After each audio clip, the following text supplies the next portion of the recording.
मैंने अपने पूरे कैरियर में इतना गंदा इंसान नहीं देखा। संदीप घोष तो है ही, लेकिन इसका माताजी जो है वो भी खतरनाक। अभी अभी कोलकाता डॉक्टर केस को लेकर एक और नई बेहद ही चौंकाने वाली वीडियो सामने निकल कर आ रही है, जिसको देखने के बाद सीबीआई के होश उड़ गए हैं। डॉक्टर बिटिया के रेप और मर्डर केस को लेकर एक ऐसे शख्स की पहचान की गई है जो कि टीएमएससी से भी ताल्लुक बात रखता है। सबसे हैरानी वाली बात तो यह है कि यह दरिंदा संदीप घोष का करीबी भी बताया जा रहा है, और यह दरिंदा इतना हैवान है कि आप इसके करतूतों के बारे में सुनेंगे तो आपकी रूह कांप जाएगी। दोस्तों, सीबीआई संदीप घोष से जुड़े सारे तार को खंगालने में जुटी हुई हैं। उसके जो करीबी हैं, उसके जो साथी हैं, उन सबको सीबीआई एक एक करके कटघरे में खड़ा कर रही है। और सबसे हैरानी वाली बात तो यह है कि संदीप घोष के जितने भी करीबी और उसके साथी हैं, वह भी सारे दरिंदे हैं। यानी कि संदीप घोष दरिंदों का पूरा जाल बिछाया हुआ है, और इसमें इनोसेंट और मासूम डॉक्टर फंसकर बलि का बकरा बन रहे हैं। लेकिन अब बहुत हो चुका, इन लोगों का पाप का घड़ा भर चुका है। इन लोगों की सजा के लिए पश्चिम बंगाल की ममता बनर्जी की सरकार विधानसभा में एक विशेष सत्र में महिलाओं के खिलाफ रेप और दूसरे यौन अपराधों पर कठोर बेहद सख्त दंड देने के लिए एक बिल पेश करने आज जा रही है। इसे देखने के बाद किसी भी दरिंदे का हिम्मत नहीं होगा फिर से इस प्रकार की घिनौनी हरकत करने का। क्या है कानून व्यवस्था में संशोधन, जानेंगे इस वीडियो में विस्तार से। इसीलिए आपके लिए यह वीडियो बेहद जरूरी हो जाता है, इसलिए वीडियो को डोट अंत तक जरूर देखिएगा। डॉक्टर बिटिया के मर्डर के बाद इन लोगों पर काल मदरा रहा है। दोस्तों, अभी तक सीबीआई डॉक्टर बिटिया के रेप और मर्डर केस को लेकर संदिग्ध 47 लोग, जिसमें गवाह भी शामिल हैं, उन पर शिकंजा कस चुकी है। 10 लोगों का पॉलीग्राफ टेस्ट भी हो चुका है, और इसमें सबसे बड़ा जो दरिंदा है यानी संदीप घोष, उसका कई बार टेस्ट हो चुका है, लगभग 13 बार टेस्ट हो चुका है। और अभी अभी इस नए दरिंदे के आ जाने से इस केस में बड़ा घमासान शुरू हो गया है। सीबीआई फुल एक्शन में आ गई है। सीबीआई ऐसी जाल बिछा रही है कि खुद ब खुद डॉक्टर बिटिया के जो कातिल है वह दरिंदे फंसते चले जा रहे हैं। दोस्तों, मीडिया रिपोर्ट से एक और सनसनी खुलासा हुआ है कि संदीप घोष जो है वह लावा डेड बॉडी और बायोमेडिकल वेस्ट की स्मगलिंग बांग्लादेश में करता था। आरजीकर मेडिकल कॉलेज में जो ट्रेनी डॉक्टर होती थी उन्हें ब्लैकमेल भी करता था। 15 जूनियर डॉक्टरों का एक गैंग बनाया था जो वसूली करता था। इस गैंग के सदस्य गेस्ट हाउस में लड़कियां लाते थे, बाहर से भी कुछ लोग आते थे, उनके लिए रंगीन महफिलें सजती थी, यहाँ पर उनको शराब परोसी जाती थी। यही गैंग विद्यार्थियों को पास फेल करता था, फिर उनसे पैसे वसूल होता था, विद्यार्थियों को गलत काम करने के लिए मजबूर करता था। दोस्तों, सूत्रों के हवाले से यह भी पता चला है कि संदीप घोष के पास भ्रष्टाचार का था काला धन है। ऐसा भी हो सकता है इनके साथ कुछ लोग हो जो मिल बांट कर खाते हो, उसके एवज में इनको बचाते हो। और तो और अगर कोई भी ट्रेनी डॉक्टर इसके खिलाफ आवाज उठाने की कोशिश करता है तो वह उसे दबाने की हर संभव प्रयास करता था। और यह सब संदीप घोष के साथ ही कार्यरत उसी डिपार्टमेंट के एक अधिकारी ने बड़ा खुलासा किया है। इससे यही साबित होता है कि केस का जाल बहुत लंबा बिछा हुआ है, इसमें बड़े से बड़े लोग इवॉल्व हो सकते हैं। सबसे बड़ी खुशी की बात तो यह है कि सीबीआई अपने फाइनल डिसीजन पर बहुत जल्द पहुंचने वाली है और कोर्ट में चार्जशीट बहुत जल्द पेश करने वाली है। उसके बाद इन दरिंदों के करतूतों का जो पूरा काला चिट्टा है वह जज के सामने पहुंचेगा, और उसके बाद उनकी जो इतनी घिनौनी दरिंदगी है, अगर फांसी की भी सजा दी जाए तब भी कम है। इनको फांसी तो होना निश्चित ही है, इस बात से नकारा नहीं जा सकता है। यह छिपे हुए दरिंदे यही सोच रहे थे कि संजय राय को इस केस का मेन विक्टिम बनाकर हम बच जाएंगे, जहां डॉक्टर बिटिया का कत्ल हुआ, यानी सीन ऑफ क्राइम की जगह को तहस-नहस करके सबूत को मिटाकर यह दरिंदे सोच रहे थे कि हम बच जाएंगे, हम तक सीबीआई नहीं पहुंच पाएगी। लेकिन हुआ कुछ और, देश की सबसे तेज तराक क्राइम ब्रांच सीबीआई ने इनको धर दबोचा। दोस्तों, सीबीआई की इस कड़ी मेहनत के लिए वीडियो को एक लाइक जरूर कीजिएगा, और डॉक्टर बिटिया को जल्द से जल्द न्याय मिले उसके लिए कमेंट में वी वांट जस्टिस जरूर लिखिए। साथ ही चैनल में पहली बार आए हैं तो चैनल को सब्सक्राइब भी जरूर कर लीजिए। दोस्तों, सबसे हैरानी वाली बात तो यह है कि यह आम जनता किस पर भरोसा करें। जिन लोगों को आम जनता की रक्षा के लिए नियुक्त किया जाता है वही अगर करप्ट हो जाए तो आम जनता बेचारी क्या करें। हम बात कर रहे हैं पुलिस की। दोस्तों, इस केस से जुड़े कई ऐसे खुलासे हुए हैं जिसमें पुलिस के भी इस केस से ताल्लुक देखने को मिल रहे हैं। पुलिस भरपूर प्रयास में जुटी हुई है कि इस केस को दबा दिया जाए। इस केस को पूरी तरह से कवर अप करने में कोई कसर नहीं छोड़ी है। सूत्रों के हवाले से बताया यह भी जा रहा है कि डॉक्टर संदीप घोष को डॉक्टर बिटिया के कत्ल की खबर मिलने के कई घंटे बाद उस घटना स्थल पर पहुंचा था, जबकि पुलिस पहले पहुंच गई थी। सबसे हैरानी वाली बात तो तब पता चली जब यह पता चला कि उस क्राइम और सीन का फिंगरप्रिंट लेने के लिए एक ऐसे ट्रेनी डॉक्टर को नियुक्त किया गया था और बताया जा रहा था कि यह फिंगरप्रिंट एक्सपर्ट है। इससे यही साबित होता है कि शुरुआत से ही डॉक्टर बिटिया के रेप और कत्ल से जुड़े जो अहम सबूत थे उनको मिटाने की हर संभव प्रयास किया गया है। अगर यह सबूत नहीं मिटाए गए होते तो सीबीआई को इतना लंबा समय ना लगता इस केस को इन्वेस्टिगेशन करने में। इससे यही साबित हो रहा है कि पूरा हॉस्पिटल डॉक्टर बिटिया के रेप और कत्ल से जुड़ा हुआ है। जरा आप भी सोचिए, डॉक्टर बिटिया का ही इतने संदिग्ध स्थिति में रेप और कत्ल हो जाता है और डॉक्टर बिटिया के माँ बाप को एक नॉर्मल सुसाइड बताया जाता है।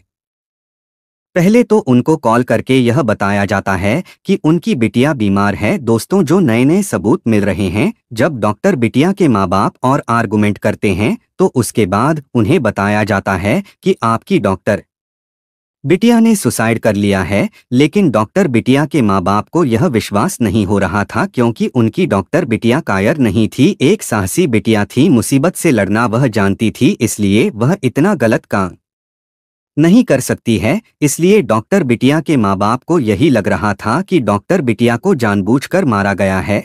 और तो और दोस्तों, हॉस्पिटल के जो और भी स्टाफ लोग हैं वह भी इतने दरिंदे हैं, या हो सकता है कि संदीप घोष के डर से ऐसा गलत कदम उठा रहे थे। आपको बता दें, डॉक्टर बिटिया के माँ बाप को 9 घंटे तक अस्पताल में वेट करना पड़ा था अपनी बिटिया का चेहरा अंतिम वक्त देखने के लिए। इससे ही लगता है कि हॉस्पिटल, पुलिस और कई ऐसी बड़ी हस्तियां डॉक्टर बिटिया के रेप और कत्ल के पीछे हैं। तभी तो सारी चीजों को खुद के कंट्रोल में कर रखा है। एक नॉर्मल आदमी का यह काम नहीं हो सकता है। दोस्तों, अब जान लेते हैं कि नई वीडियो से एक नया दरिंदा जो पकड़ा गया है वह कौन है, डॉक्टर बिटिया के केस से उसके क्या ताल्लुकात है और वह दरिंदा क्या क्या कांड कर चुका है। सारे सबूत मैं आपके सामने रखने वाला हूं। जो यह नया दरिंदा पकड़ा गया है यह संदीप घोष का बेहद ही करीबी है। इसका नाम है मुस्ताफिजुर रहमान। इस पर रैगिंग का आरोप है। दरअसल यह बाहर से गुंडे दरिंदों को बुलाकर लड़कियों से रैंकिंग करवाता था। हद तो तब हो गई जब यह पता चला कि यह दरिंदा यानी मुस्तफिजुर रहमान अस्पताल में जो सुंदर महिला डॉक्टर होती थी उन्हें बुलाकर एकांत कमरे में गंदे गंदे आइटम सॉन्ग पर डांस करवाता था। धरना देने वाले मोहम्मद सीबी नामक जूनियर डॉक्टर ने बताया कि मुस्ताफिजुर ने करीब 3 साल पहले मेदिनीपुर मेडिकल कॉलेज से डिग्री ली थी। पढ़ाई पूरी होने के बाद भी वह यहीं जमा हुआ है और हॉस्टल में रहता है। वह हमें परेशान करता है और जूनियर डॉक्टरों को हॉस्टल से बाहर निकालने की धमकी देता है। जब हम उसके खिलाफ शिकायत दर्ज कराने की बात कहते हैं तो वह बोलता है कि इससे कुछ नहीं होगा, भले ही शिकायत हेल्थ डिपार्टमेंट से ही क्यों ना हो। मुस्तफिजुर ने जूनियर डॉक्टरों को उनके रजिस्ट्रेशन सर्टिफिकेट नहीं मिलने की भी धमकी दी है। वह हर चीज को कंट्रोल करता है। दोस्तों, इसके अलावा संदीप घोष का एक और करीबी सीबीआई के राडार में है जो खुद फॉरेंसिक मेडिसिन का डॉक्टर है, यानी कि डॉक्टर देवाशीष सोम, जिनका आरजी कर के साथ कोई लेना देना नहीं है। वह उस दिन क्राइम सीन पर मौजूद थे जब बच्ची का पोस्टमार्टम हो रहा था, तब भी वहां पर मौजूद थे। उनकी तो आरजी घर में पोस्टिंग ही नहीं है, तो वह वहां क्या कर रहे थे? क्या सबूत मिटाने आए हुए थे? क्या यह भी डॉक्टर बिटिया के रेप और मर्डर में शामिल था? दोस्तों, बताया जा रहा है कि सीबीआई के हाथ सारे सबूत लग चुके हैं। सीबीआई फाइनल अपने डिसीजन पर पहुंचने वाली है। 1-2 दिन में सीबीआई अपनी सारी रिपोर्ट को अदालत में पेश करेगी। उसके बाद डॉक्टर बिटिया के जो हत्यारे हैं, एक महिला की अस्मत को तार तार करने वालों को क्या सजा मिलनी चाहिए। ऐसे दरिंदों को आखिर क्या कुछ सजा मिलनी चाहिए, यह चर्चा का विषय हमेशा से रहा है, लेकिन सबकी जुबान पर हमेशा से यही आता है, सजाए मौत, रेप करने वालों को सजाए मौत मिलनी चाहिए। पश्चिम बंगाल के रेप विरोधी बिल में आखिर क्या कुछ खास है, इस पर खूब चर्चा हो रही है। पूरी डिटेल आपके सामने है, बहुत गौर से सुनिए और समझिए। पश्चिम बंगाल ममता बनर्जी की सरकार विधानसभा में एक विशेष सत्र में महिलाओं के खिलाफ रेप और दूसरे यौन अपराधों पर कठोर बेहद सख्त दंड देने के लिए एक बिल पेश करने आज जा रही है। ममता बनर्जी सरकार के नए राज्य विधेयक में न सिर्फ रेपिस्ट के लिए मृत्युदंड का यानी सजाए मौत का प्रस्ताव होगा, बल्कि यौन अपराधों के लिए सुनवाई एक निश्चित अवधि के अंदर पूरी करने का भी प्रावधान होगा, क्योंकि अमूमन देखा गया है कि एक लंबी न्याय प्रक्रिया जो है, कानूनी प्रक्रिया जो है, उसका सामना यहाँ पर पीड़ित परिवार को करना पड़ता है। राज्य के कानून विभाग के अधिकारियों के मुताबिक इस विधेयक में रेप की सभी वारदातों को घटनाओं को हत्या के बराबर माना जाएगा, जिसमें अपराधी के लिए मृत्युदंड या आजीवन कारावास का प्रस्ताव होगा। इस बिल के मुताबिक पीड़िता की जिंदगी बचने की स्थिति में भी अपराधी को हत्या के बराबर ही दंड भुगतना होगा। इस फिल्म में है जो कि बेहद खास है। दरअसल कोलकाता के मेडिकल कॉलेज और अस्पताल में एक पीजी ट्रेनी लेडी डॉक्टर के साथ जिस तरह से दरिंदगी की गई, रेप की वारदात को अंजाम दिया गया और फिर मौत के घाट बेरहमी से उतार दिया गया। पश्चिम बंगाल की सरकार अब यह बिल ला रही है और इस बिल में किसी भी रेपिस्ट के लिए, किसी भी बलात्कारी के लिए आजीवन कारावास या फिर सजाए मौत यानी मृत्युदंड की सजा का प्रावधान किया गया है, जो रेप की गंभीरता पर निर्भर करेगी। अगर पीड़ित जीवित है यानी कि जान बच जाती है तो भी उस दोषी को आजीवन कारावास यहाँ पर दिया जाएगा, यानी कि उम्र भर उसे जेल की सलाखों के पीछे रहना ही होगा। अगर पीड़िता अपनी जान गंवा देती है, पीड़िता को मार दिया जाता है या फिर बिस्तर पर भी वह पड़ जाती है, उसके शारीरिक तौर पर वह पूरी तरह से भी बस हो जाती है, तो भी मृत्युदंड दिया जाएगा। दोषी को, उस रेपिस्ट को मुकदमा चलाकर अपराधी को दोषी करार होने पर यह पूरा जो एक समय सीमा यहाँ पर तय की गई है, मामला उसी समय सीमा पर पूरा होना होगा। बलात्कार या हत्या के मामलों में इसमें मृत्युदंड के अलावा अपराधी के परिवार पर भी भारी जुर्माना लगाने का प्रावधान यहाँ पर होगा। और 15 दिनों के अंदर फैसला क्या है, यह समझिए। दरअसल इस बिल में फैसला कम से कम समय में दिए जाने का भी प्रस्ताव है, जिसमें पर्याप्त निर्णायक सबूतों वाले मामलों में अपराध तारीख से 15 दिनों के अंदर फैसला सुनाए जाने का यह प्रावधान है।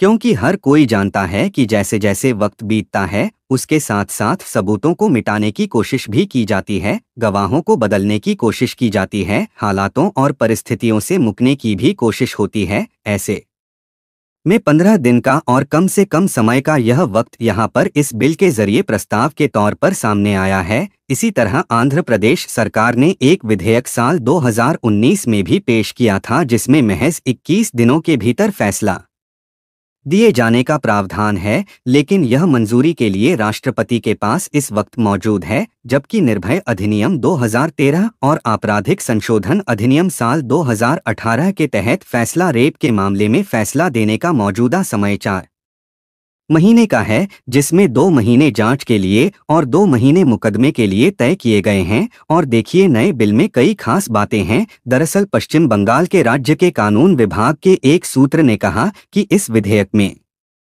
कुछ दूसरे विशेषताएं हैं। पहली बात है कि रेप की घटना को हत्या के मामले के रूप में माना जाएगा और कानून के प्रावधान के मुताबिक ही पूरा मुकदमा यहाँ पर चलेगा। दूसरा, बलात्कार या बलात्कारी और हत्या के सभी मामलों की जो सुनवाई होगी फास्ट ट्रैक अदालतों में होनी चाहिए। यह भी कहा गया है, विधेयक में यह अनिवार्य किया गया है, अनिवार्य यानी जरूरी किया गया है कि अपराध की खबर देने के लिए इसकी सूचना देने के 6 घंटे के भीतर ही पीड़िता की मेडिकल जांच कराई जानी चाहिए, यानी कि कोई लेट लतीफ किसी भी स्तर पर सामने नहीं आनी चाहिए। वही आरोपी को गिरफ्तारी के फौरन बाद मेडिकल जांच करानी चाहिए, ताकि किसी भी तरह से कोई सबूत जो है वह किसी भी कीमत पर मिटने ना पाए। तो देखिए, बिल यहाँ पर जरूर सामने आएगा। प्रस्ताव बेहतरीन है। प्रावधान अगर मजबूत तौर पर आता है तो यकीनन एक बड़ा बदलाव यहाँ पर हो सकता है। लेकिन सवाल यही उठता है कि जमीनी स्तर पर क्या वाकई यह सामने आ पाएगा या फिर कागजों में लिपटा रह जाएगा, जैसा कि अमूमन हर बार देखा जाता है।